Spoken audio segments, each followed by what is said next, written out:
It's time to go racing once again. Welcome along to 2024 and to the Porsche Esports Carrera Cup Deutschland. We've landed at one of the world's most famous track. We've landed at Spa-Francorchamps, where today, round 2, we'll see 12 drivers battle once again in 2 9-lap races in the Porsche Esports Carrera Cup Deutschland. My name is Arjuna Kankipati. Delighted to have you joining us here on Porsche's Twitch channel and on RaceSpot's YouTube as well. Alongside me is Lewis McLeod as we get ready to go. And Lewis, we've already seen great racing this weekend, but I think we're looking forward to this. The return after what was a great round 1. The drivers are recharged and ready to go.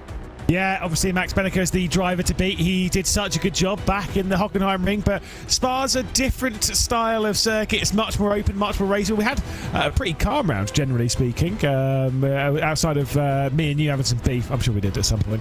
Outside of that, though, it was pretty calm on track, to be honest. And one thing that I think I'm just keeping in mind is looking back at last year ESLR1 competition, Hockenheim ring was maybe a little less frenetic than Spa. Every race that I think we saw at Spa, yes, with GT3 cars, Lewis, was pretty nuts. And so as we unleash these Porsche 911 GT3 Cup machines, I'm expecting some good racing here today. Yeah, I mean, Spa still holds, for me, the best race that I've ever seen on RaceSport. And bearing in mind, I have done all of the broadcasts on RaceSport. Just throwing that one out there early. Don't worry about it. Yeah, we had some quality race around there, but this is top draw. As we get ready to go, let's go and take a look at the format, the schedule, what we've got in store for you if you're joining us for the very first time, because of course it's been quite a while since we first went racing back at the start of December at the Hockenheim ring. Remember, drivers have to qualify for each of the first 5 rounds of the championship, and then of course 2 races take place. The fun thing is though, Lewis, at least in my opinion, maybe the drivers don't agree, we only know the schedule heading to the next round at Monza in just a couple of weeks' time. Yeah, we still don't know what's left on the calendar, which again, it's exciting. It's something, you know, we don't know. Maybe we'll venture to a new circuit. Maybe we'll venture to one of the ones we've gone to thus far. The big break, though, has been done between round 1 and round 2. After this, it's a lot shorter gaps. Yeah, it's going to be quick fire for the drivers, and I'm sure as we build up to April the 4th, we will talk more a little bit about the format for that particular race. You can see the ×3 next to it, 3 different tracks with which to talk about. We're here, though, at Spa-Francorchamps. Let's learn a little bit more about this track by diving into the track guide. Well, let's take a look around this incredible circuit. It is the legendary Circuit de Spa-Francorchamps, previously held as the fastest road circuit in Europe, known for its high speeds and high danger. Changes in 1979 put in place one of the greatest race circuits of the modern era. For over 100 years, it's been a staple of world motorsport. Taking round today will, as always, be a tough test with 3 extremely different sectors. And with all that, there's some of the most iconic corners in the world of motorsport. Down into La Source, that first corner, hooking it close to the wall and then dropping down the hill, of course, to the infamous Raidillon Eau Rouge section. You're going pinned for basically 2 kilometres up towards Les Combes. Once you've got to the top of the crest, come through Malmedy, you start this descent where you head through Rivage, you head through Pouhon, plenty of overtaking opportunities through this sector. If you are brave, side by side through Blanchemont, I'm sure we're going to get some of that before the big dive down towards the bus stop, the last overtaking opportunity on the circuit, especially late in the race.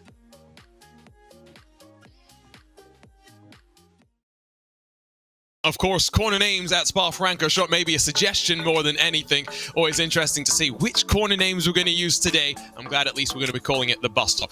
The look, though, at that track, sometimes I think belies the elevation change that really dictates some of how you have to approach the technical parts of this track, Lewis. Yeah, once you come over the top at Malmedy and you begin that dive down the hill, it is such a large descent. I mean, we've spoken about it so many times every time we go racing against Spa, but it is the main feature around here. The elevation change is extreme. You know, thankfully, I've been able to come and see it in person, and it's steeper than you think. I'll tell you that. You never really assume that the Kemmel Straight's that uphill. Yeah, it's quite a walk. I'll tell you that. You're climbing all the way up as well. Let's not forget that, by the way, those 12 drivers that have qualified for round number 2, not guaranteed to be the same drivers that have qualified from round number 1. And indeed, we do have a handful of new drivers into the field. You'll see they're all in relatively similar liveries as well in their spec Porsche 911 GT3 Cup machines, just with some highlights. So we'll try and figure out who is who as we work through the practice and then qualifying session that's about to come up. Exactly. Qualifying will be a closed session, and then once we get into the race, we've got 2 races. The first of which is effectively a qualifying race, in a sense. It's the order is set from qualifying to obviously to set the race for that the grid for that race, and then that race then sets the grid for the main race. It's the same length, but points are only paid out in the main race, the second of the 2 races today. We do have a... We're not sure who's in which colour, by the way. We do have a list of the colour names, so at least that... This is Riviera Blue, just so you know. Is that Riviera Blue? No idea, but because that's the 71. The 71 last round was Max Benneker, who's meant to be in Speed Yellow. But then, yeah, you see, this is the thing. This is what I'm saying. The list of colours that we have, the drivers that we've got with them are not. That's not the same. Ignore that. Okay. But we do have the colour names. That's the important bit. Speed Yellow, Riviera Blue, Viper Green, Mint Porsche Green. knows how to name a colour. Yeah, no, Voodoo Blue. They spelt that wrong. Two O's. zeros. Yeah, exactly. Yeah. Mode Grey sounds like the most boring colour, though, out of all of them. Although Chalk White is also up there. I'm sure there is some Porsche fan who's got their 911 in Chalk White. I apologise. Trust me, all Porsche colours are awesome. Mine is Mahogany Metallic. What a name that is, Lewis. Yeah, it's an interesting one. I will... that's weird. Whatever. Is this blue? Is this Riviera Blue or Voodoo Blue? That's the big question. Who knows? So it's either potentially Enzo Benito or Mikel Smeedel, depending on how you look at things. Haven't talked about the points themselves. Lewis, you did mention, of course, that Max Benneker winning at the Hockenheim Ring becomes the effectively championship leader because the points are as they finish the first race. So Moritz Lohner second, Maus 1 and 2, Yuri Toman third, Patrick Holtzman fourth, and then Thibaut Casabon sits in fifth. In fact, here you go. Producer Hugo reads my mind. Here's the standings as they are. Yeah, indeed. Max Benneker, I mean, he was dominant back at the Hockenheim Ring and would like to continue on. Had a little bit of assistance, of course, Moritz Lohner. I say assistance. I think Moritz would have liked to have sneak one on his teammate there. The important thing is that Maus are first, second, and fourth, and that they were very, very strong last round. You will notice names like Yuri Toman and think, hang on a sec, that's not a German driver. That's because it is also open to a couple of other... what do you call it? I say countries, but then it's... I don't know. There's another way of going about it. No, countries I think is fine. Countries is fine, yeah, we'll go Locales, whatever. Yeah, I don't know. Countries is good, right? Who knows? We've just had 24 hours of waffling, so we're going to try and avoid waffling here for the next hour or so, because 9-lap races going to be pretty quick fire, although 9 laps at Spa is a little bit longer than 9 laps at the Hockenheim Ring, if we're being completely honest. Drivers are out there right now for the outlap of the qualifying session, which I think is going to be somewhat important because I think, Lewis, the conditioning of these tyres, that's really what makes a difference. Yeah, indeed. Regions, by the way, is probably a better way of putting it. Oh, so I was right. Okay. Good. Yeah, because we would count... See, countries is a thing, but then like when you account for the region, like Benelux is a region, right? And that's not allowed in this, right? So right. Whilst it is countries, it's also a bit more like that. Either way, we'll move completely on as we saw some of the delightful colours that we've got going racing. Are they more distinct than last round? I feel like they do seem a little bit more obvious. There's a bit more going on. Yes. So yeah, maybe that will help. So Speed Yellow, Riviera Blue, Viper Green, Mint Green, Gold Metallic. That's just gold. Excuse me. That is just gold. Yeah. And then you got Voodoo Blue, Mode Grey, Amethyst Metallic. I don't even know what that is. Is that purple? I think it's a bit purpley Amethyst Metallic, isn't it? Okay. Chalk White, Acid Green, which does look very good. Ruby Star, which you can actually get on the standard range of Porsches for a slight upcharge rather than it being a PTS, a private color, effectively, a paint to sample. Highly recommend that too. And then Irish Green. I mean, again, names are great. Yeah, I think there was a little bit of Irish Green making some moves here in traffic, as we can see. This will be Mint Green, which I believe is Thibaut. Oh, it might be actually Patrick Holtzman, rather. It might be Patrick. I can't read the number because we've got another car in there. It's very hard to see. But either way, we begin our first laps. Someone's not even in one of the standard liveries. That's fine. But either way, the race down the hill, it is Patrick Holtzman who we're looking at here, who is in what I'm assuming is Mint Green. Even though it's a bit more turquoisey, but whatever. What was it, Patrick Holtzman? It was a 94.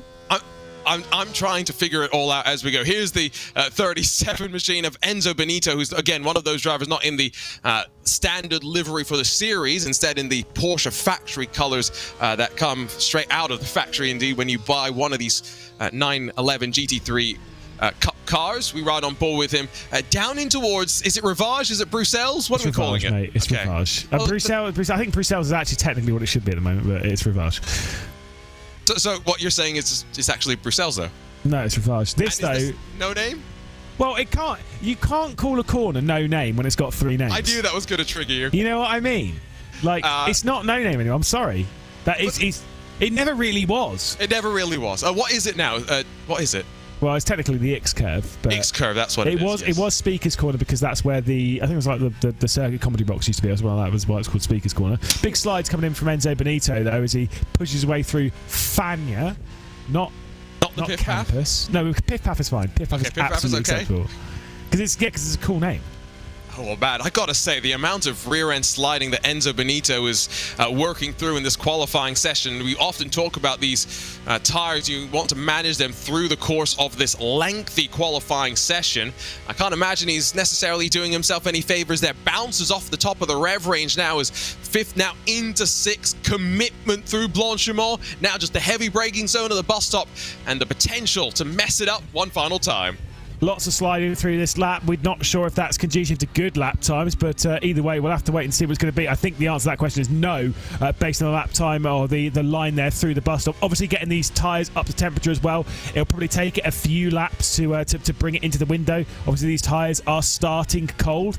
Dishing out a cheeky little bit of slipstream to those behind. I wouldn't necessarily say it's a large deal in this car. And also, we are being shown, by the way, from practice, it was a 2-minute 18.5. Oh, no, sorry, 2:17.2 rather, that Bennica set to top practice coming into this. It just reminded me that if you head onto the RaceSport mobile app, you might actually be able to follow along with some of the live timing, which might be slightly delayed, yes, but gives you an indication as to what some of these drivers are doing. That's a driver heading down to pit lane, quite curiously. And that's a Porsche Mission R, which has decided to join the fun as well. I've got all the Porsches out there. Didn't realise that was on the platform. That's fine. Anyway, we'll move on. That's I think that might be the Amethyst Metallic. And that is Thibaut Casabon. Like it. It is nice. That's a nice colour. That is Thibaut Casabon, though, behind the wheel in the 64. How do I get a Porsche in one of these colours is now the question that I'm asking myself. I like that. I do quite like that. On board, as we take a look with the driver's perspective as well, he's got the R8G banner behind. You can tell he's been thinking about the branding. Interesting to see on the run into Pouhon, he's actually looking around a little bit. Maybe this isn't the lap where he's going to go for it. Tire conditioning may be something some of these drivers are thinking about. No, it's kind of one of those things with these laps that everyone's on right now. I wouldn't be too worried about these laps. It's the laps that are going to really matter in a session will be about halfway through the session. That's where it's going to really matter to get that on. The first one on, we're seeing more slides from Thibaut Casabon than we're seeing from Enzo Benito, so that's a top tier move. But like I say, it's those middle few laps. Those are going to be ones that are really important here. Fixed setup competition too, so the drivers are driving around the setup to their preferences. They don't have the ability to dial it in. We'll get to see the first times, I think, begin to trickle in. Benito going to be probably the first one to cross the timing beam, and from there we'll see how the rest of those times stack on up. As Lewis mentioned, 17.257, the best that we saw from Bennica in practice, behind margins relatively tight, with 0.4 or so splitting a handful of drivers. Here comes some of those drivers just towards the line, though, to continue just ticking the time and the laps away. Yeah, indeed. We're not getting those lap times coming in just yet, but again, I wouldn't be too worried about these lap times, purely based on the fact of at this point in the session, it's not so much of a worry right now. So it's okay. It's okay. When we get into those, like I say, those middle few laps, that's where this session is going to become really important. There is a look at your championship leader, Maximilian Bennica, coming down into the final corner. You can see by how early on the brakes he is. This is obviously, it's not a push lap, so we wouldn't worry too much about it. And you can actually see there in the top left, there has been a lap time set. There's been a 17.7. Ooh, that's still a ways to go to get down to where we expect them to be. Yeah, again, the reminder of the time that we're expecting them to get somewhere near is like something like a 17.2. Now, do you have it written down near you what the GT3 times were at ESLR1? Oh, God, no. It's like I was going to say, I don't expect you to by any means, but, you know, you and your research, you never know. Yeah, no, it's in a notebook downstairs, actually. So, no, I don't have it. Fair enough. The thing is I know what's going to happen. Is I'm going to say something like, I think it was like a 12 something. I think it was a 12 something, by the way. Although it might have been an 02 something. I don't think that feels too fast. A 202? Yeah, is that what you're saying? No, there's no way. It's 212 then. 212 then, yes. Yeah, okay, that's fine. Which isn't as much faster as I would have thought, but then you do forget how fast these cars actually are. So yeah, 2 minutes 12 point something then. They lose a little bit of downforce. They don't necessarily, they come with anti-lock brakes and a traction control system, but not enabled around the world in some of the competitions that they race in. And so there's often times where they are faster than GT3s in a straight line, but then, you know, not just because they're faster, because, you know, maybe they don't have the ABS activated in an endurance-based category, for example, they find themselves slightly worse in terms of performance. Coming down now towards, 5 and a bit minutes still left to run, waiting to find out who's going to find the most improvement, as Benneke's got a very steady lap underneath him right now. He doesn't seem to be drifting as much, at least from the off-board external perspective. No, exactly. Just wrestling this car around as best as possible. But it's a tricky circuit to navigate. I think the more laps we'll see in the session, the less sliding we will see. But you know what, that makes me a little concerned for the opening couple of laps of the race. If they're sliding around that much on cold tyres, those first couple of laps in the race are going to be really, really tricky, because there's no formation lap. They will line up on the grid and they will go racing. It is like that. And you have to assume as well there's some nerves, because practicing race starts is one thing, but actually doing it and executing it on an actual start as in another thing entirely, as Benneke's going to return to the pit lane at the end of that qualifying lap. Bit of an instant reset for him, as he'll get a fresh, effectively, set of tyres and roll back out there. Yeah, indeed. Of course, we don't have the tower working at present. Hopefully, we'll get that as soon as possible. If not, we'll surely put up the in-game overlay like we had last round, just to at least get us some information as to what the order is right now, because we're just looking at cars driving around. As we can see, the mint green car just taken to the final corner. That one being the 94, Patrick Holtzman, who was the first driver we saw going around this circuit, as he comes across the line to set another time. Only 4 minutes left to go. Don't worry, ladies and gents. We are well aware that there's a bit of a technical fault, and we're just working through it as best we can. By the way, Vince Cousys jumped into our RaceSpot chat to say that the ESLR1, he is back. You can't get rid of him.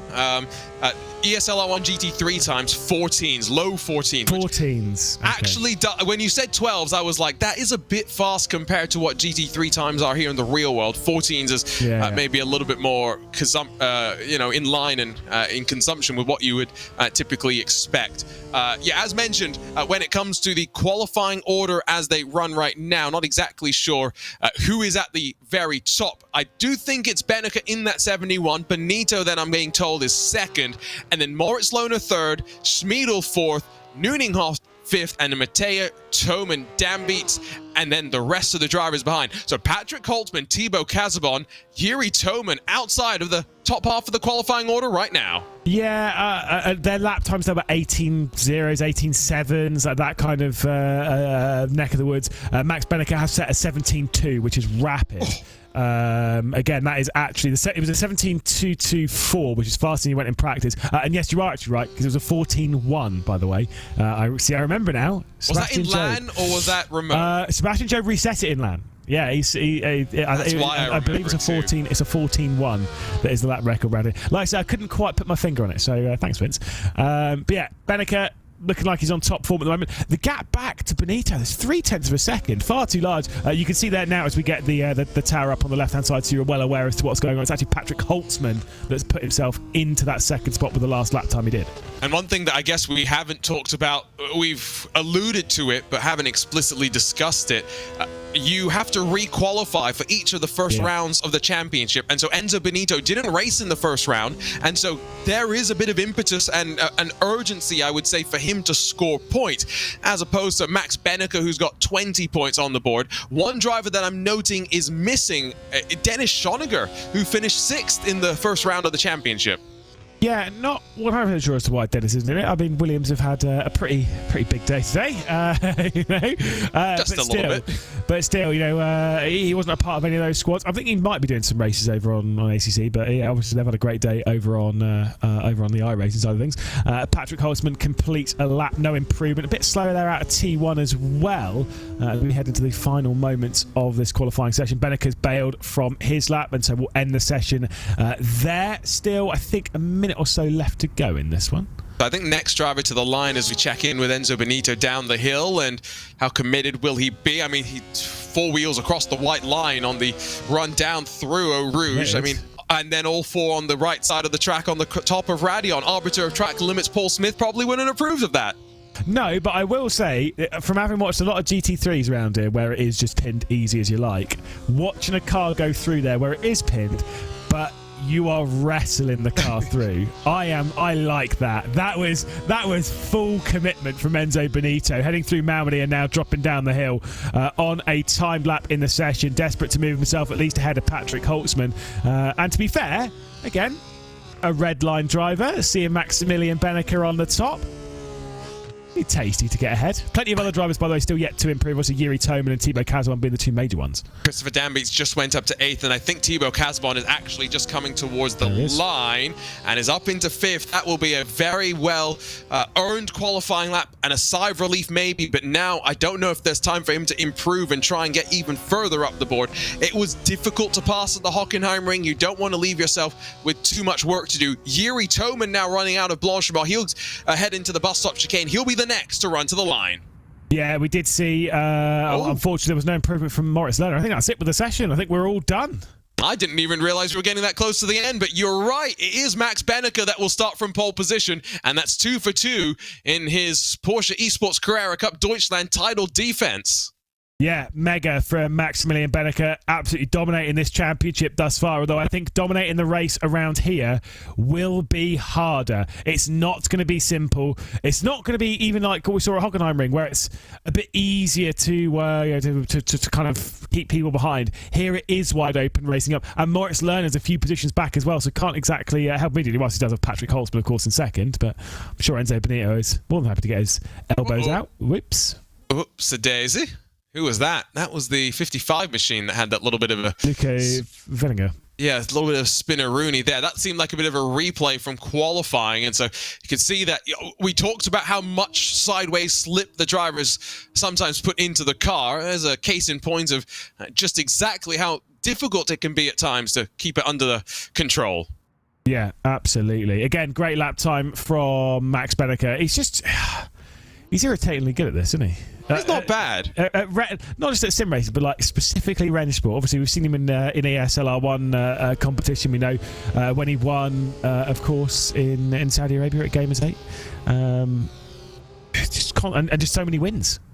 And it is crazy, right, to think that Max Benneker has been at the top of sim racing and has had many, many amazing accomplishments, yes.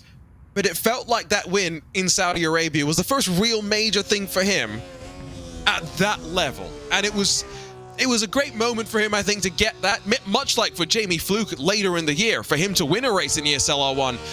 It was the amount of effort that these drivers, Lewis, put in and week out, the brief glimpses of success that come often between lots of not winning, it very much is what they want to see. Yeah, exactly.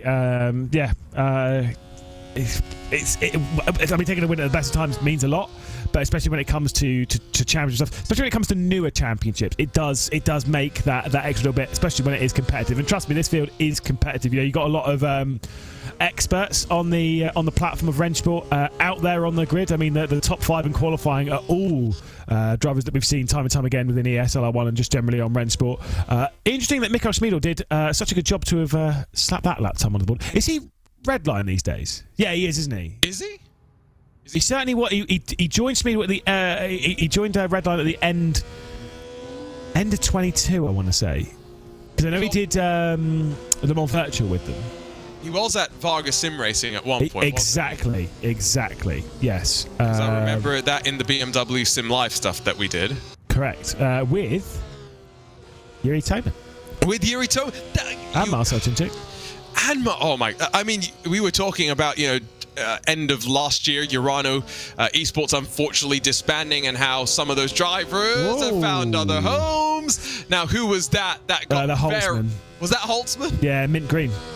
I like how you actually recognise the colours, because I still haven't. I haven't got the grasp of it just yet. I know that cool colour, the what was it called? Amethyst metallic or whatever. I know that's Thibaut Casabon. The purple one. No, I'm getting there a little bit with them, but we'll have to wait and see. And obviously the blue, whichever blue this one is, I don't know if it's Voodoo Blue or the other one, but it's a blue of some description, and Max Benneker is behind the wheel of it. Yeah, no, I think, like I say, Schmiedel, I'm pretty sure he's still redline. I've not seen anything to see that he's not. He went to redline, the other two went to R8G from that Varga camp, basically. And Schmiedel's been very good. I think he did win Le Mans Virtual. I can't remember which way around. I know redline did. I just can't remember who was in which car. Yeah, you're the. It was a year ago, man. I don't even remember who won the last race we just commentated on not an hour and a bit ago. Oh, yeah, I mean, we have been up for quite a while. Lots of filling between Lewis and myself. We also had some fun commentary about what colours were. We're not going to get into that, because I think most of the colours that we see on these cars at least make sense to us. Right, Lewis? Right? Yeah, sorry, who's in Ruby Star? Because I'm assuming that might be like a slightly... Or I want to see what speed yellow is. Pinkish, that's like a pinkish purple. Okay, so that's not too bad. So maybe that is... I would have thought Ruby Star would have been more like a bit more red, no? It is a little bit more red, you're right, but there's a difference between Ruby Star and Ruby Star Neo, because Ruby Star Neo's what you can get on your regular. You got to remember, Lewis, Porsche paints. It's a culture. I get it, and I love it, but and in that sense, obviously when you're buying a car, I get it, because it's fine. Could we not just have light blue, dark blue, red, yellow, orange, green? Like, again, dumb it down for the idiots in the booth. No, you know why? Because as we get ready to go over to the race, there are some of the drivers with times and practice. Look how close it was between Benneker and Benito. Because it's much more interesting for me to describe my Porsche as mahogany metallic than it is for me to tell you that it's brown. No, I absolutely agree. Or is it dark orange? Or who knows? Oh, there we go. You're getting into that one. But here we go. You see them lined up and ready to go. Quick reminder of the qualifying results. Benneker from Holtzman, Benito, Lohner, Casabon, Schmiedel. That's the top 6 as they line up and they get ready to go. Benneker got both of the wins in the opening round of the championship. But Lewis, we're expecting it to be a whole lot more chaotic.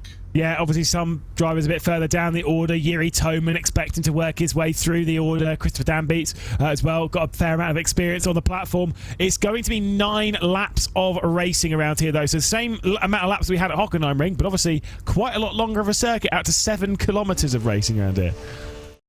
Well, you can see the time continue to tick away. The lights begin to build. Round 2 of the Porsche Esports Carrera Cup Deutschland sees us head to Spa-Francorchamps, and 2024 sees action get underway. Nice tidy start there at the very front. Benneker instantly cuts across, but Holtzman has to defend. Benito goes aggressive in the stealth Porsche factory colors, and now it's down in towards Eau Rouge. Benito trying to cover off those behind, as side-by-side for 4th position is surely going to end up single file eventually. No one wants to be brave on this opening lap and risk it as they crest over the top of Radion, but there was plenty of sideways lateral momentum as they work now 3 wide up the Kemmel Straight. Yeah, I think that might be Moritz Lerner in the speed yellow as he's gone side-by-side there with Thibaut Casabon. It's actually 4 wide in the foreground. We're just going to look a bit down here at Venninger, but it was 4 wide going into Les Combes. There's combat between a lot of them as they work their way through, and Thibaut Casabon will have to settle for 6th position.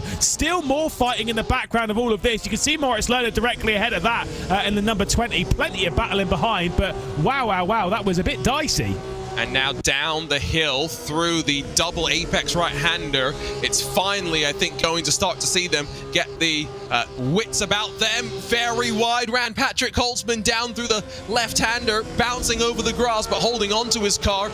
He might be Max Benneker's best friend if he's going to play the cork in the bottle effectively and let Benneker break the toe from those behind. There's Benito sitting in behind, and, well, right now I think in a very interesting position. Not sure how aggressive you want to be coming to the end of this opening lap, Lewis, knowing that it's the run out of La Source that you really want to capitalize on. Yeah, exactly. I mean, I will say, slipstreaming these cup cars, it's never going to be quite as fruity, shall we say. It's what we see, in open wheels, or even to some degree the GT3s. We had it turned up a little bit in ESLR1, but right now, guess who's in control of the race and pulling out a gap that's maybe big enough to potentially pull himself clear of that slipstream? It is Maximilian Benneker, it's Patrick Holtz behind, then Enzo Benito, then we've got that definitely chalk white car before we get to Moritz Lerner sat just behind. I'm not sure who is in the chalk white car, if I'm honest. It's 17. That does actually make it quite easy, though, because it's the only one that is with the white highlights. So the 17 machine is going to be Lucas Matea, racing point driver, isn't he? Or used to be. Now he's a great job. And now he's representing Brute in this championship. So we've seen him, of course, compete in SRO Esports at top levels. And so great to see him here on another platform and succeeding as well. End of the opening lap, though. No real breakaway starting to build back over the top. This time with tires maybe slightly warmer. And you can see just how hard the suspension is working. Drivers having to work a little bit less hard this time by. You can see the tower up there. Maximilian Benneker leading by over a second now. Patrick Holtzman, Enzo Benito. Benito's closing into the slipstream. Lucas Matea obviously directly behind. Bit of close battling as they work their way. I think that was Mikkel Schmidl trying to get his way past Thibaut Casabon, or it might have actually been Casabon trying to get past Lerner. You can see the pressure in the background with the that yellow highlighted, the speed yellow car, as Thibaut Casabon looks to the inside. Almost a bit of a look there from Schmidl. Lerner's going to send it in as they work their way down to Rivage. Big kick of oversteer coming in from the Frenchman. And as they now run down the hill, it's a corner that's slightly cambered in on entry, but cambered off on exit, and with gravel on the outside, I think Thibaut Casabon loses a little bit of momentum. Lerner holds on, and as they run down into the double left of Pouhon, it's going to be the chance for now Lerner to focus his attention back up towards Matea. Does not want to let there be any sort of a breakaway. Remember, no points paid out here. This is just about positioning for the second 9-lap race, as Mikkel Schmidl has another half look to the inside. Yuri Toman not able to work his way through. Everyone, well, at least I can certainly remember the first ESLR1 round that we did, which was in person in Poland. And it was Yuri Toman chasing down Maximilian Benneker for the victory. It was very intense. It was absolutely enthralling. Fantastic stuff. Whether we'll see the same today, we'll have to wait and see. Remember, there are no points paid out in this race. This race sets the grid for the next race, and that's where the points come from. So for the likes of Yuri Toman, who are a bit further down, I wouldn't worry about it too much. It's about making progress now, getting your way up the order. Again, 9-lap races through the season, and so that is going to mean it's a 7 laps rather. It is a 7-lap race. I wanted to correct myself, and I thought I was going on a bit too long, but yes, it's a 7-lap race. I thought it was 9, so good to know. In towards La Source, that was a look, I think, slightly further up. Benneker's taken advantage of this. He has gone, he has checked out. The jets have been set to afterburner status. Holtzman holding up Benito Matea, and now, as we continue to focus on Schmidl for a moment, now jump up towards Matea, who sees Lerner in the rear view mirrors. Benito closer to Holtzman. I get the sense Benneke's now just going to be resting on his laurels heading into that second race of the evening. Is there any BOP in this championship? We might need it on Max. Yeah, we're going to need to slow him down just a touch. As we can see in the background there, Thibaut Casabon having to deal with Schmiedel, who's got to the inside, side by side between the pair of those, side by side between Yuri Toman and Christopher Dambeats, who's trying to get around the outside. The green highlight car, big moment there for Casabon, straight around and into his teammate. He sends Yuri Toman round. Oh, and Yuri Toman there stationary in the background with the green highlights on his car. Thibaut Casabon as he gets dived down by the grey machine.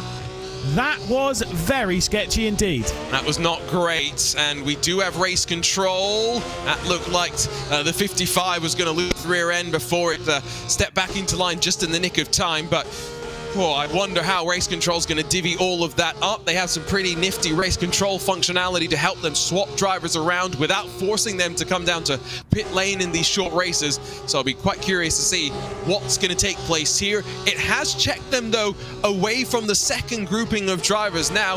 And Thibaut Casabon running behind Christopher Dambeats, who's now got to close back up to Michael Schmiedel. Okay, I do have a question for you. I'm really sorry to go back into the colours. I'm really sorry. Okay, let's do it. If the 919 of Nico Nunninghoff, that's yellow, right? That's a yellow subscription. Is that speed yellow, or is Moritz Lerner's car speed yellow? And if not, what colour is the other one in? Because we've only got one yellow on our list. There is an acid green. Gold metallic, that could potentially... Oh, that could be, even though it is a bit more of a yellow than a gold. Yes. But gold metallic could be Moritz Lerner's. You might be right there. Good shout. And again, I just want to say, if you enjoy Porsche colors, go and check out the Paint to Sample configurator. You'll spend too much time and maybe too much money there. Into turn one, will we stay 2 or 3 wide? Not going to get this shot into last source. It's going to be the run down the hill that's going to really be important, where Patrick Holtzman, I think, looks okay. In front of Dambeats, it's Schmiedel, Mattea, Lohner, all on top of one another. Lewis mentioned combat. It's a trial by fire right now in towards a Rouge. Single file once again, but say goodbye to Benito and Holtzman. Whoa. It's the battle for 4th position. How did Mattea not...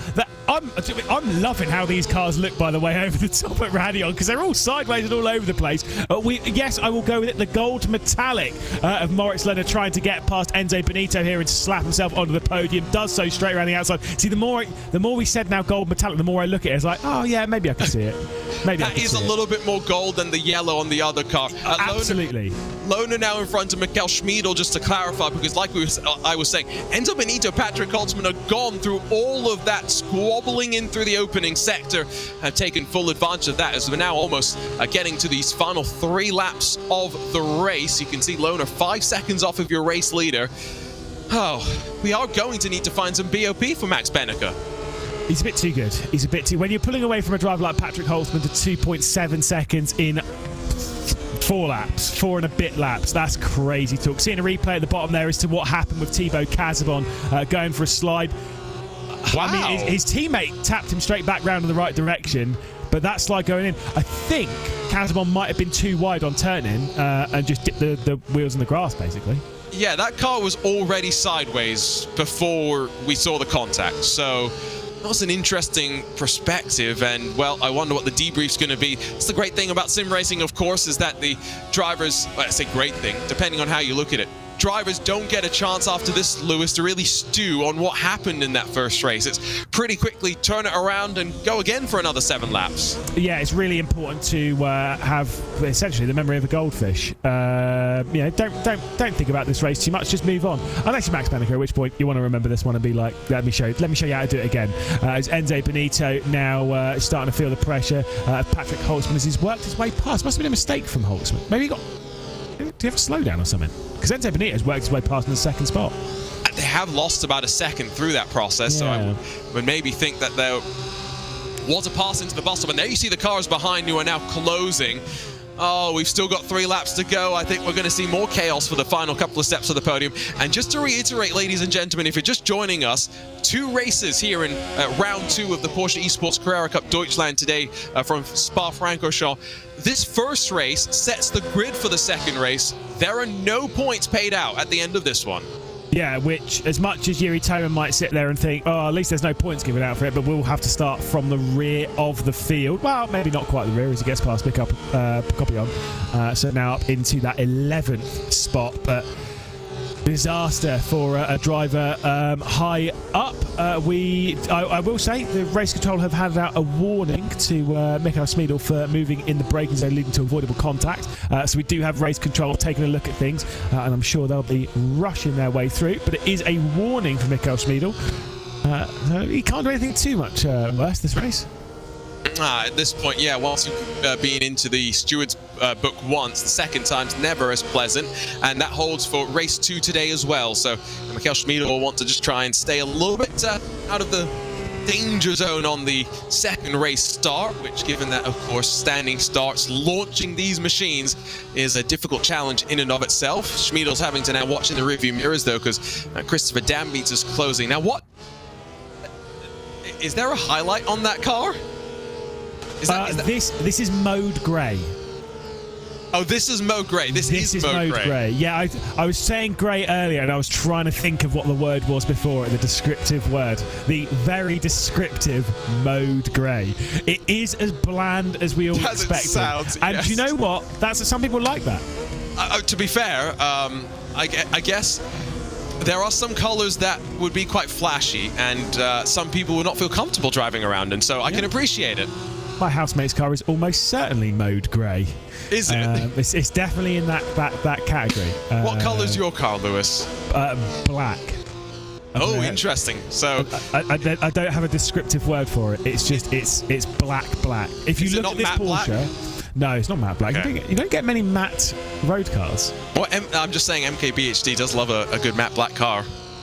Yeah, I mean I'm okay with a matte black car. No, it's if you look at this Porsche and you see the black on it, imagine that on a Mazda 6. And that's what you have. And that's what I have. Okay. And fortunately, the smart people at Porsche realized that no one really wanted to see brown highlights on their car, and so no mahogany metallic highlights, which is, yeah. Again, I don't say I have a brown car. Wow. A mahogany metallic car. Well, if they wanted brown on the car and they wanted to sneak one in, they could always make it placey orange. But that's fine. There's Nico Nuninghoff and Thibaut Casabon once again continue the battle. Nuninghoff trying to get down the inside as they work their way down the hill. I'm very sorry, that's a reference that very few people understand, but I'm still sure that some people watching this broadcast who have been watching the Daytona 24-hour that we've been doing might still understand. I think Vince Cusi probably understands that, is for sure. Yes. If you're wondering what we're talking about, if you scroll through social media and you remember that controversy, quote unquote, about the dress that was either blue or gold, it was kind of like that, but in sim racing, and Lewis was wrong, is basically what we figured out. There was a car, it had an orange front, but it wasn't really an orange front. It was orange? It's fine. It did look a bit more brown. Either way, we're on the penultimate lap of this race. 4 seconds, the whopping margin that Beneke has over everyone else, almost concerning everyone as maybe thinking he's picked a GT3 rather than the Cup car. No, he is just that fast. Fair enough.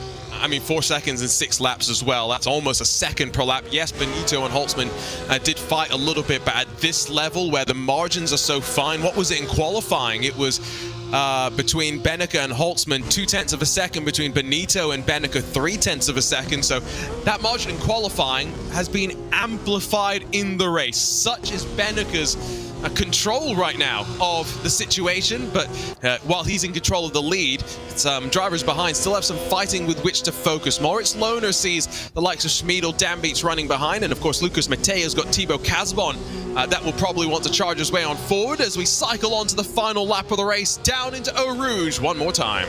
Yeah, up towards Les Combes is where they're going to need to maybe find some moves. It's a bit difficult to find something through the middle of the lap, so we'll have to wait and see as we rise up past that new grandstand on the left-hand side, which I can tell you, by the way, when it rains, don't be at the front of that grandstand. It's not that pleasant. I know from experience. As we ride on board with Moritz Lohner, desperate to sneak himself onto the podium. The person he's got to pass, though, is his teammate Patrick Holtzman, with the overspeed going up towards Les Combes. A look down the inside and will quite easily pass. No, he will not. Patrick Holtzman says, I don't think so, Sonny Jim. Well, he got got passed by Enzo Benito, wasn't as willing to accept this one. Holtzman's already dropped 2 seconds to Benito, so I wonder if there is just maybe something in the race management for Patrick Holtzman that he is struggling a little bit with here, maybe hoping to hold on to the tires just a little bit more. There's not really too many more passing opportunities with which to work, so Moritz Lohner has got to be thinking if there is going to be a chance, maybe into the final chicane. But there's also the recognition surely in the back of his mind. That's a teammate in front. Let's not do anything silly right here. No, you're absolutely right. Oh, that's a snap of oversteer going through the mid part of P1 from Moritz Lohner, just pushing as hard as he can. I mean, I'm sure there's going to be a look from someone going down into the bus stop. I have no doubt about that. But it's just about how brave you want to be. Again, qualifying race. If you spin out by trying to do something too aggressive and you start towards the back of the field, well, that's going to be very frustrating indeed. You'll be sort of thinking, I could have had 4th here. The run out of Stavolo in toward the curve of Paul Frere, where Moritz Lohner tucked into the draft of Patrick Holtzman's going to be focused on A, the rearview mirrors, but B, also seeing if there's a chance to work forward. But at the front of the field, Max Benecke, I mean, what a way to kick off 2024, already with the double victory at the Hockenheim Ring and maximum points to his name. Yet another win added to the catalogue for Benecke. He'll come across the line, winner of race 1 here at Spa-Francorchamps. Best grid positioning possible, of course, for the second 7 laps on the docket. And almost 4 seconds clear of those behind. Benito second, Holtzman will hold on to 3rd position with Lohner, Schmiedel, and Dan beats the rest of the top 6. Thibaut Casabon-Lewis, importantly, working his way forward to 7th in the final corner of the race. Disaster though for RHG really, with Thibaut Casabon down in 7th, Yuri Toman down in a 10th. That is not what they wanted to see from 2 of their best drivers on this platform. I mean, if you're an optimist sat there, you might think, hey, Benecke's pulled out that margin and no one else was able to kind of keep up with him. Maybe it's because they're keeping something back for the main race in a few moments' time. I don't think that's the case. Yeah, 4 seconds is in 7 laps at Spa-Francorchamps, a ridiculous gap at this level. And so we're looking forward, I think, to seeing how they go for that second race. We're joking, I think, in some ways about BOP, Lewis. I don't think it would be a joke, I think, for some of the competitors if they started to suggest that we should do a full invert for the second race, which actually pays the points. Yeah, I mean, something like that, as success ballast, make it British touring car style, stick 35 kilos on his car and see what happens.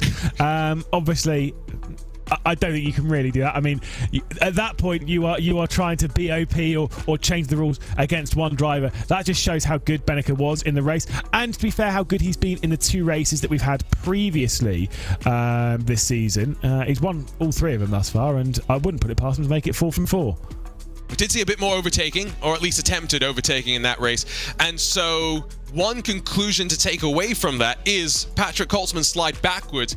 Tire management is important, even though Cross just 7 laps here. Well, I mean, it's time management from a couple of different ways. It's not just the whole make sure you're keeping your temperatures down. It's about how you deal with them when they're cold and as they're coming up to temperature. Because the first couple of laps in this cup, they do struggle to get up to temperature. So dealing with that, dealing with the oversteer or the slides and stuff, he dealt with it fine in the early stages. But as the race went on, maybe we're sliding too much early doors when they were cold.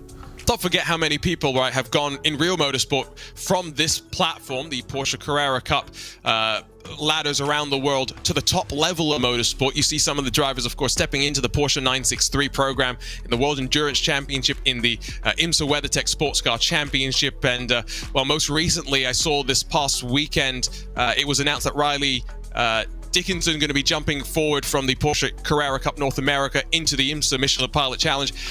And so when I think about this Porsche Esports Carrera Cup Deutschland, I'm not just looking for the front of the field. It's also interesting, Lewis, to see some of those newer names that are joining us that maybe we're seeing for the first time today. Yeah, exactly. I mean, like, for me, it's great to see like Michael Schmiedel on the grid. Obviously, we know the likes of Nuninghoff, drivers like that, Matej. It's great to see some of these drivers coming in, even some of those ones down there at the rear of the field. Vaninga, of course, Prokopian, those lot we don't really see, we don't know that much about. It's great to see that they get their platform to kind of prove themselves, even if they are going to start from the rear of this field. The main race, by the way, is coming up in about a couple of minutes. Let's see if I think we're going to get a look at some of the highlights of that first race. And I have the feeling that there was plenty of it outside of just the banging and bashing. There was some passing as well. And so looking forward to seeing some of those moves that we did see.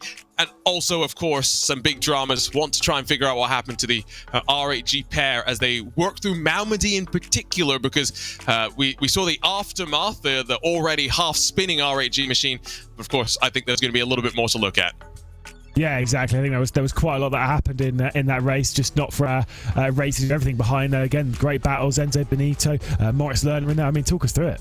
Here we go. It was up into the opening corner. Bennica nice and tidy.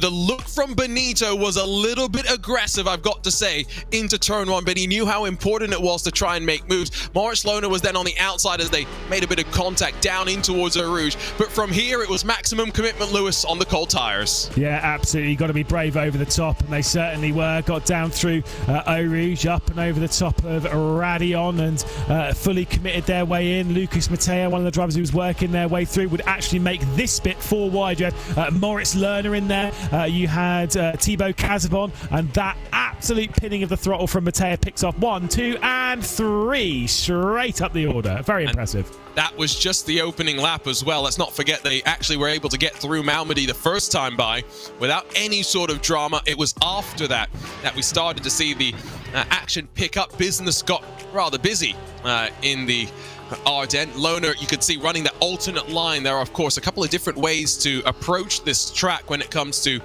what is ultimately a spec car with a fixed setup as well. And that was the start of the race. After that, I think, fortunately, we didn't have to see too much more of the chaos. So, going to see another race start coming up in just a few moments' time as they finish from that first race. And as we've said a couple of times tonight, Lewis, points are actually on the line for 7 more laps. Exactly. Like I say, we've had our qualifying session, we've had the qualifying race in a sense. Now we get to deal with the big thing. It's exactly the same distance. It's still the 7 laps, but it's now for the prizes. It's now for those points, of which it'll be very important if you can take any over Maximilian Bennica to do so now. With that first corner, do you think anyone's going to be super brave and maybe overly committed into that first corner? Who's starting second? Yeah, it's Enzo Benito. Yeah, former teammates. That'll be fun. Yeah, it's kind of, we were discussing this a little bit earlier on in the day with former teammates racing their former teammates. If there's a driver you don't want to be beaten by, especially if you've had someone like leave your team, leave the team you're part of, like leave the family, you're like, no, I'm going to show you why it was a mistake to leave. And I think even more, right, it's the storyline that's slightly built up. I'm not saying there's animosity, but of course, Benito and Bennica actually did compete alongside one another in ESLR1, and so maybe there is a little bit of one-upsmanship there. Can see the drivers ready to rumble, just waiting for the countdown to click off, for the lights to build up, and then we will go racing once again. Benito, of course, starts on the outside. We'll be slightly concerned about Patrick Holtzman and Moritz Lerner. 3 Maus drivers inside of the front 4. Here we go. Engines are revving, still waiting for the lights to come up, and finally they will do so. Bennica, Benito, Holtzman and Lerner, and then Schmiedel and Dan beats the top 6. Drivers behind will be looking to try and carve their way on forward, but we went 4 wide on the opening lap. Will we do so once more? Benito does have a look, but it's more in defense. Lerner the longest way around, and now trying to make sure he doesn't get boxed out and into the gravel. Benito didn't go for it. He sat in second, Holtzman third, Lerner, Schmiedel side by side, down in towards Eau Rouge. Yeah, I've got to say, if you're Enzo Benito, and to be fair, all those behind, don't attack the driver in second, because you've got such a long run up this hill. Enzo Benito has got to go on the attack. Moritz Lerner feeling the pressure as Mikael Schmiedel's going to try and get to the outside. Once again, the defensive line is going to come in from the metallic gold car. There's a look from Enzo Benito, but he's not committed. And I think wisely maybe doesn't want to go for it if he wasn't fully alongside. Can he try and use the draft to get alongside at the end of this lap? After this lap, it's difficult to believe that Bennica will not try and run away if he's given that opportunity. Down the hill, still waiting for those tires to build up the temperature and pressure. Let's not forget, it will take them a lap or so to do so. These drivers on the ragged edge right now. Look how wide they'll push Bennica off into the gravel. Yeah, again, we know Bennica is going to push really hard here, but the fact that the slipstream has not been broken, the fact that Enzo Benito is there, I mean, I get the feeling if you're going to want to win this race, if you're going to want to beat Maximilian Benneker around here, you've got to overtake early. I get a feeling that Benneker gets stronger as the race goes on. Enzo Benito will be well aware of that. Patrick Holtzman already starting to struggle a little bit on speed, dropping back now half a second from Benito into the clutches of his teammate Moritz Lerner, who's got Schmiedl to deal with, who's sat behind. And if you ever want to feel like what it must be like to be one of these drivers, go and jump onto any racing game of your preference, turn the AI as strong as you can make it, and then try and keep up with them. That is what it must feel like for Patrick Holtzman right now. He feels like he's doing everything just right, but it's not enough to keep him up there. Enzo Benito is within a tenth of a second at the end of this lap, not close enough to go for a look. Moritz Lerner's going to shape to the inside, force Michael Schmiedl to go the long way around through the bus stop chicane. Half contact initially down through the apex. Lerner runs off the track in defense to hold on to the spot, but as they drop behind Benneker for the lead, there's a bit more starting to build behind. Yeah, 0.6 of a second, that gap now. A little bit of a look from the likes of Mattea, from the likes of Nuninghoff going down into that first corner as we look at Schmiedl dealing with the mode grey. Of course, of Christopher Dambeats behind. Thibaut Casabon with that purple as well, sat back thinking about his move. Again, a lot of curb being taken there, particularly on the right-hand side as we go up Eau Rouge and Radion, just to cause a little bit of oversteer in the car. But they're quite good at catching that, to be fair.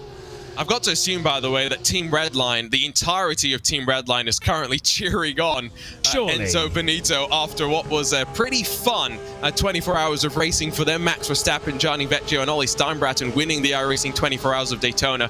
And if Enzo Benito can get past Max Benneker, I mean, what a weekend it would be for them. Yeah, exactly. And, you know, I'm sure they'll be watching to some degree. They've got to be keeping an eye on Enzo Benito in this race. I'm sure they'll be happy with the fact that the gap's not gone out much bigger than 0.6 of a second. At least that's a dangerous gap, isn't that? 0.6 of a second in that place where one mistake and suddenly you've lost the draft, you've lost visual contact, and you said Benneker gets stronger the race goes on. Yeah, I think so. There is something to do with the fact that Benneker, since he finished up his Porsche Esports Super Cup campaign midway through last year, has spent his sole focus, Lewis, on Rennsport. Yeah, exactly. And I will say, over the last season of ESL, I don't want to be that guy. Again, Enzo Benito, however. Enzo wasn't the driver that we saw, that we were used to seeing in the spring season. That's for a lot of reasons. Yeah, we saw him great in the spring season rather than the fall season, where he wasn't quite there in that, whereas Benneker kind of was. And with that gap now growing to 0.7, I think that slipstream's about to be broken, and I think we are about to see Maximilian Benneker pull a Benneker and pull away. A look down the inside there from Moritz Lerner, trying to find his way past Holtzman. I mean, they might be teammates, but still, you're holding me up. I want to go. Yeah, and I've got to say, Michael Schmiedl increasingly looking, I think, like he's going to go for a move, and that's where, if you are Lerner, there comes a point where you can't play rear gunner for your teammate anymore. This is a driver-based championship. At some point, you've got to go for it. Lerner finished second in that first round, let's not forget as well. Patrick Holtzman finished in fourth. And so the way the points would pay out then, Lerner would add 10 more points, Holtzman would add 12 more points. Max Benneker's championship lead, I think, ends up being something quite ridiculous already, almost a full race victory. Yeah, indeed. Just absolutely dominating this guy. He clearly gets along well with this car. I'm sure he'll be hoping this thing makes an appearance in something like ESL R1. Oh, here we go. That's a look from Moritz Lerner and his teammate. What's happening behind, though, as well, because Michael Schmiedl sees Thibaut Casabon and Christopher Dambeat swap around. Moritz Lerner's got to get the hammer down since he's now gotten past. He's 2 seconds back from Enzo Benito. Yeah, absolutely. Saw Thibaut Casabon getting past Christopher Dambeats in the background. It's a big moment around the outside. You've got to be very brave to try that one. Hopefully there's no big slide for him in this race. Thankfully for him, I guess his teammate's 3 positions back, so we can't have a slide and then slap his teammate off the road. Moritz Lerner now building a little bit of a gap to Holtzman, who seems to be struggling. Of all 3 of the Mouse drivers, seems to be struggling the most when it comes to this race. Schmiedl taking that nice tight line going through Puon, pulling it down to that first apex. Holtzman was out a little wider than that. Enzo's doing a fantastic job, by the way, to keep that gap under a second. Yeah, no, I've got to say, we're not maybe watching it, but keeping an eye on the timing screens, the gap staying within 0.6 indicates that he's using the draft to where he's not using too much dirty air through the corners. He's staying close enough that he can try and mount an attack later on in this race. And just watching the body language of the car from Patrick Holtzman, maybe I'm being led astray, but it doesn't seem as though he's as comfortable with the amount of sliding that some of the other cars seem to be doing, which maybe explains why, you know, on the longer run, he's a bit more concerned about how much he's bleeding off of those tires. On one lap, he's able to get it all together into the chicane, a little bit too far behind for Schmiedel. Loner is already almost 1 second clear after getting past at the top of the Kemmel Straight. Yeah, really struggling a bit too deep there into the bus stop. Might open up an opportunity for Schmiedel going down into T1. So watch for his Porsche to dive down the inside of the other Porsche. I don't know why I said that, that's fine. Not quite there into T1. And there'll still be enough slipstream coming off the rear end of Lerner just to keep like pulling Holtzman along. To maybe not give Schmiedel the easiest opportunity into late con, but I could definitely see this position switch happening now. Is that the most obvious thing that you've ever said, Lewis? I know you've said a lot of obvious stuff before, but, no, you know, but it is a Porsche. But that's why I'm saying, is it the most obvious thing you've ever said? No. Okay, is that the gap's either going to increase, decrease, or stay where? Okay, fair enough. Here comes the look from Michael Schmiedel. Patrick Holtzman, you could just tell over the top of the crest, just didn't have the amount of speed that he was going to need to defend, and as he tries to hold the outside, slips back into line, and now we'll watch as Thibaut Casabon becomes the next to try and attack in that Amethyst Metallic entry. Yeah, indeed. I'll drop the quote in this race so that we're all well aware as to what I said, and we'll drop it in reference to Enzo Benito and Max Benneker, because right now Enzo's pushing really hard. The gap could close. It could grow though, or it could remain the same, which is a genuine quote that I actually dropped on a real broadcast. I'm trying to remember the context. I can't remember either. It was either when we were delirious with a lack of sleep, or in a race that was very, very boring. Probably both, to be honest. Yeah, we've done quite a few where it has been has very much been both. Yeah, remember that race where we did, what was it, 90 minutes with 4 cars? Oh God, why would you remind me of that? Because I have Imola. nightmares of that. Oh yeah, exactly. You remember the track as well. There you go. Oh yeah. Oh, I remember. Thankfully, the 12 cars we've got in here provide a much better show than what we got there in the. And at the end of the day, what was it? Reykjavik International Games. You only need 2 cars to tango at the end of the day, and right now Enzo Benito, the gap slightly growing for a moment. It's up to 0.7 just for a second as we take a look on board with the webcam for Enzo Benito. Luke Crane somewhere is going, love this, show me more, Enzo. He looks a bit. He looks like he's just done a 24-hour race. He looks a bit bored, if I'm honest. Taking a lot of curb there on the first part of the bus stop. Wonder if that'll give him a slightly better line off the corner. We'll see what the gap is once they cross the line. It's actually kind of remained about that 3/4 of a second to 0.8 margin as he races his way into that first corner. I'm going to be honest. I don't believe Benito's going to get a chance to take the victory. I know it's 0.7, but I just... For me, Benneker has to make a mistake. And if there's one thing that Benneker hasn't done this season, it's make a mistake. And going back to your point at the start, do you think, rather at the start of this race, when you said Benneker gets stronger, it has to be on the opening laps, do you think that Benito maybe played a little bit too safe on that opening lap? Ooh, as behind Casabon, that was Dan Beats that ran very wide out of Radion. Do you think Benito, maybe Lewis, recognized that he missed the first round of the championship? He needs to get some points. He didn't want to throw anything away. There is potentially a bit of that. You know, it's more still playing long game. I know it's just a short championship, but risking everything to try and get 20 points when 15 is just enough to kind of like keep you there or thereabouts.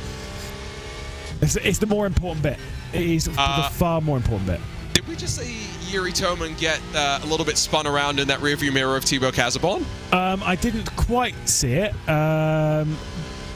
but maybe so. Obviously, we saw Dan Beats go wide down into up into Radion rather. But yeah, Yuri Toman's having a mare around here, isn't he? Not ideal for someone that is third in points. And very much was one of the contenders across the VSL R1 in 2023. Now, just to break, you know, to open up behind the scenes a little bit, the viewers are seeing beautiful, crisp images on Twitch or YouTube, wherever you're watching. Me and Lewis don't get as crisp an image, so we're not 100% sure what we saw in the rearview mirror, but Yuri Toman has definitely dropped down into 10th position, and so I get the sneaking suspicion there was maybe a bit of drama there with Christopher Dambeats. We're going to head on to lap 6 of 7, penultimate lap of the race. Enzo Benito now 1 full second behind your race leader. Yeah, that's very common, by the way. If you ever hear commentators and stuff, whether it is in sim racing or even in motorsport, where they're looking at a screen and they can clearly not quite read what's on the screen, that's because I guarantee you their feed's worse than yours. Oh, yes. And that, like I say, that is the same in motorsport. I have before had to commentate on an entire lap with nothing on the screen. Lewis, do you want to really get into that discussion right now? No. Do you want to talk about sim racing commentary feeds? They get it. But to be fair, I'd rather one in particular that I'm thinking of. I can't remember what you're thinking of. Oh no. No, you do. As soon as you do it, yeah. No, to be fair, there are some sim racing feeds where it's showing you just something that is not really relevant, and that happens sometimes. That happens in motorsport, to be fair.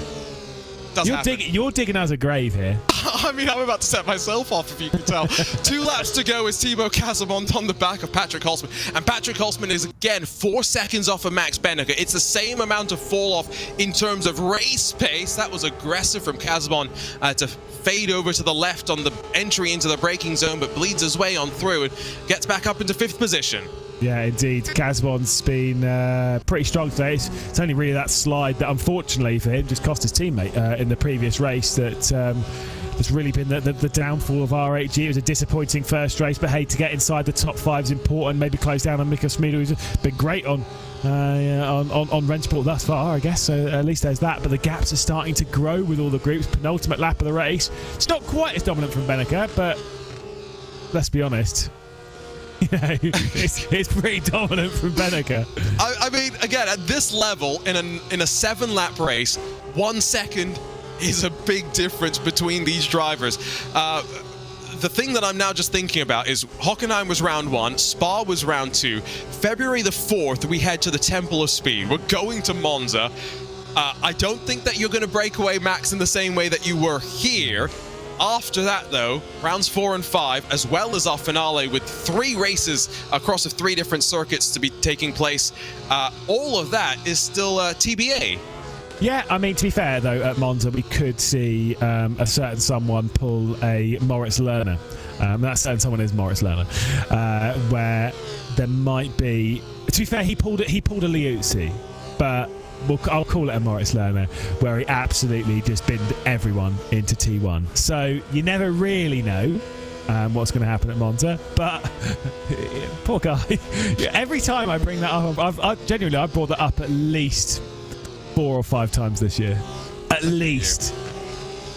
Well, I tell you what, Moritz Lerner's not having to worry about anything really behind him right now. He's in a good spot. Mikel Schmidl has to worry about Thibaut Casamont as we trickle on to what is the final lap of this race in round 2 of the Porsche Esports Carrera Cup Deutschland. Here from Spa-Francorchamps, we rise up out of Eau Rouge through Raidillon. Thibaut Casamont going for a bit of a ride there and loses a bunch of momentum. Any chance of getting past Schmidl at the top of the Camel, instantly gone. Yeah, that was pretty aggressive on the attempt, but certainly gave it a good go. The Thibaut Casamont. I think he might get a couple of opportunities here, though, because he does seem like he is significantly faster than Speedo. He's using some of Yuri Toman's good tyre wear drive. He's clearly learnt some of that from his Czech teammate. Might well look for a move here. Going to be able to take advantage, or is he just trying to compromise the line? Just heard from Race Control that Christopher Dambeats as well as Lucas Venegar both have penalties, 5 seconds to be added to the time at the end of the race. So I'm going to drop Dambeats back down out of, well, not out of the top 10, because he should just about stay in front of Yuri Toman. And, well, for Venegar, he's already down at the very back of the field. Still half the lap to go, though. Thibaut Casamont continues to put the pressure on into the piff-paff. He forces the defensive line from Schmidl, tries to cut back underneath, but Schmidl closes the door just as quickly as it was opened. It will be the run here out of Stavlo that settles it all.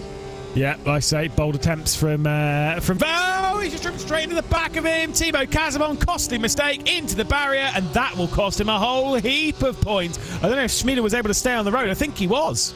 He was, and from potentially Thibaut Casabon getting a second consecutive top 5 to open up the season, now he drops backwards through the running order. No such concerns for Max Benecke. I mean, it's been almost perfect from him. Pole positions, the victories, he's got it all to boot. Championship lead, heading out of Spa-Francorchamps, retained with the defending champion. It's the Mouse Esports driver, Max Benecke, that wins once again in the Porsche Esports Carrera Cup Deutschland. That's 4 in a row. Just easy. Just another easy drive from Maximilian Benecke. 2 qualifying races, 2 main race victories, and a comfortable championship lead. Absolutely flying in this series. And I think making a bit of a statement heading off to Monza that, well, that championship lead indeed is going to grow. Not quite yet a full race victory, but ultimately, one thing that we should just remind everyone is points won't necessarily matter so much heading into the final itself.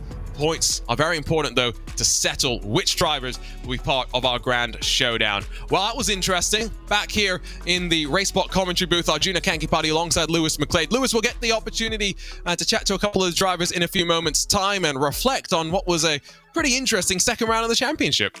Yeah, I mean, we had quite a bit more racing in that than we've seen back in Hockenheim. That's a solid sign.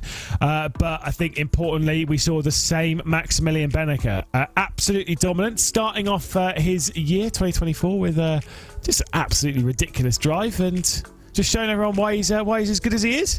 And I think when we go off to the next round, Max Benecke is going to be the benchmark, right? When you go through those 2 pre-qualifying sessions, everyone's going to be thinking, how far am I off Max Benecke? Because he's the one that everyone's trying to beat. Yeah, absolutely. Like I say, he's put himself into an unbelievable position in the championship. We're just waiting to be honest, to chat with him because I want to know. It's kind of this thing in a fixed setup championship to be that much faster than a group of quality drivers. Let's be honest, it's not as if he's just on a grid with you and me. Yeah. He's faster than his teammates. By look at the difference between Patrick Holtzman and Max Benecke. You and I, we've commentated on the 2 of them together in many races where they complement each other so well. And so, you know, Lohner, Holtzman and Benecke all showing that Benecke's grasp on the platform, on the car, is really at a high right now. And I wonder if part of that is Lewis, the experience he brings with this car on iRacing. Yes, slightly different platform, but Benecke's been part of the championship fight in the Porsche Esports Super Cup for many a season.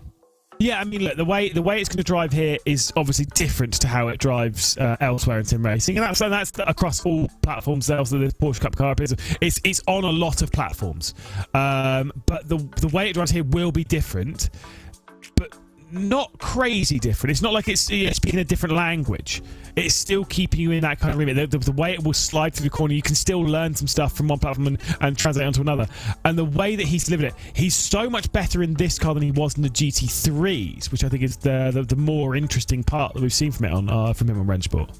You say that. He did win the very first round on ESL R1 in a GT3 car, didn't he? He did, but then there were how do I put it? Inconsistencies. Struggles along the way, yes. Yeah. But this is the thing about motorsports, right? ESL R1, there are 48 regular season drivers in that.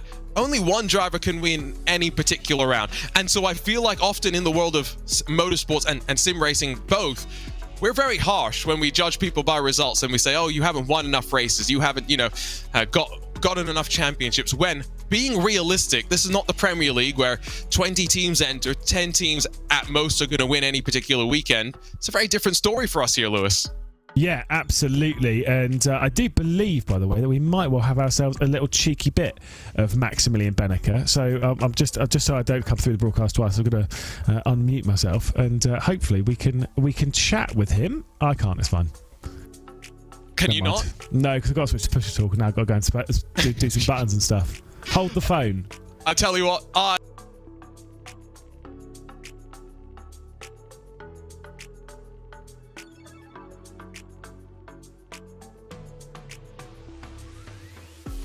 Sports Carrera Cup Deutschland.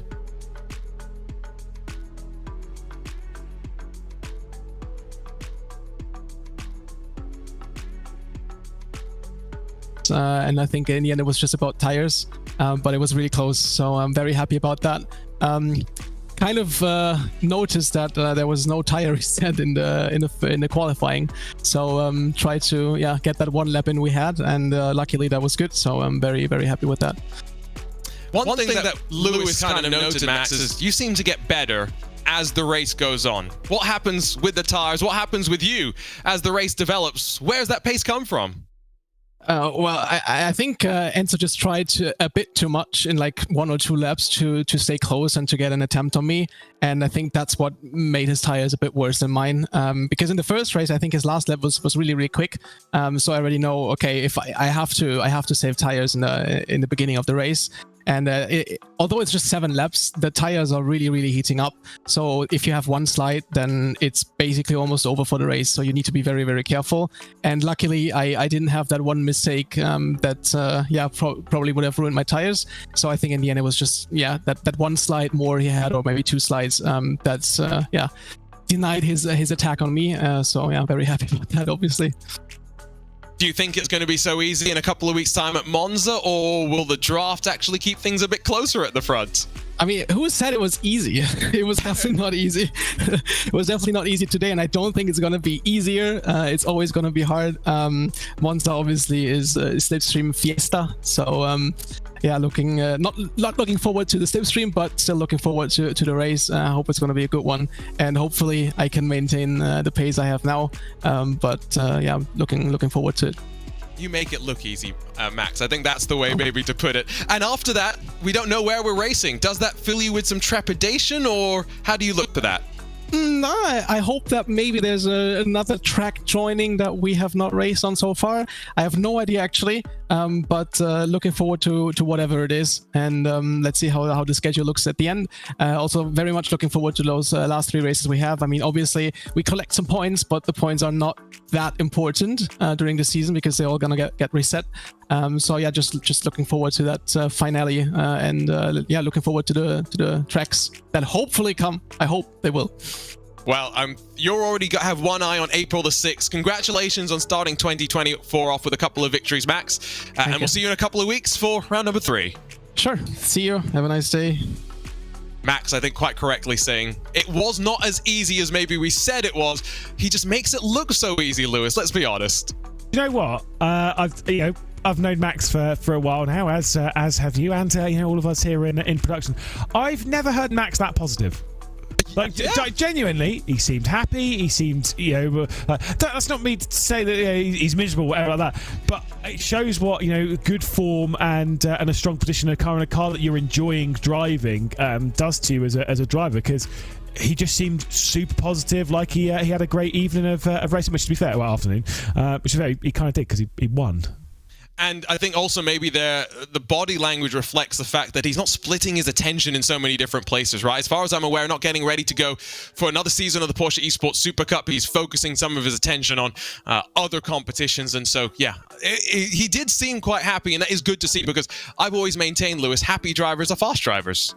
You've got that PMA, positive mental attitude. It'll help you at least a few tenths around the circuit. And if you start getting inside your own head and start getting a bit miserable and getting this, it will cost you time because you're too busy thinking about other things. We were discussing this quite a lot over in the endurance broadcast. Actually, we were just doing. Benneke's in a solid state of mind, and like I say, hoping for more tracks. He's clearly not just content on the ones we've got. He wants more. He wants to prove himself everywhere. And it clearly shows that he's not scared of the challenge. He's ready for it. He's relishing the opportunities, and that's what lies ahead. We'll see you next time, of course, from Monza. After that, who knows? It's February the 4th. Next time we're live here on Porsche's Twitch. Don't forget to make sure that you stay connected to learn when those pre-qualifying sessions will be. But for now, for Lewis McLeod, myself, Arjuna Kankipati, and our entire team of production behind the scenes, signing off from Spa-Francorchamps, it's goodbye with Max Benneke winning once again in the 2024 Porsche Esports Carrera Cup Deutschland.